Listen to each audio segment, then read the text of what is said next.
Pemilu umumnya membawa manfaat ekonomi bagi rakyat, termasuk bagi para pengusaha kaos dan atribut kampanye. Di tengah terbukanya model kampanye lewat media sosial, masihkah pemilu 2024 memberikan manfaat ekonomi bagi para pembuat kaos dan atribut kampanye? Situasi politik di tanah air mulai menghangat seiring dengan kontestasi Capres-Cawapres serta calon legislator yang mulai berlangsung. Akan tetapi, keriuhan suasana politik ini belum terasa sampai ke para pembuat atribut kampanye. Salah satunya terlihat dari usaha konveksi sablon kaos dan atribut kampanye di Blok B Pasar Tanah Abang, Jakarta. Meski 3 pasangan Capres dan Cawapres sudah mendaftar ke KPU, namun pesanan untuk kampanye belum seramai periode kampanye sebelumnya.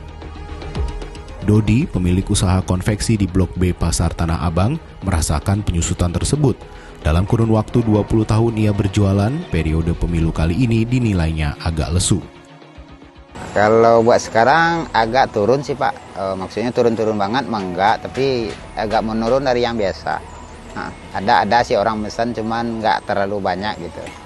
Kalau mereka pesan itu belum ada 5.000 Pak. Padahal di periode pemilu sebelumnya, ia dibanjiri pesanan lebih dari 5.000 kaos dalam kurun waktu kurang dari sebulan setelah pendaftaran Capres dan Cawapres. Keuntungan bersih yang diperoleh pada pemilu periode sebelumnya pun bisa mencapai lebih dari 12 juta rupiah sebulan. Ia berharap setelah nomor pasangan Capres dan Cawapres diundi pada 14 November ini, pesanan kaos kampanye akan meningkat. Di sisi lain, ada faktor harga kaos yang juga meningkat sekitar 10% dibandingkan harga saat pemilu 2019.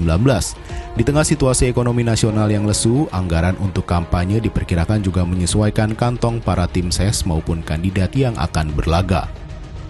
Kalau lembarnya relatif sih Pak, tergantung dari masanya mereka. Kalau masanya mereka banyak, mereka akan pesannya banyak, tapi di kita pesannya itu minimal 1.000 kaos. 1.000 kaos itu kalau barang-barang yang murah itu minimal paling murah itu 12.500 dan paling mahalnya itu 45.000. Momentum pemilu 2024 menjadi harapan bagi para pengusaha kaos dan atribut untuk ikut menikmati keuntungan dari kampanye para kandidat yang berlaga.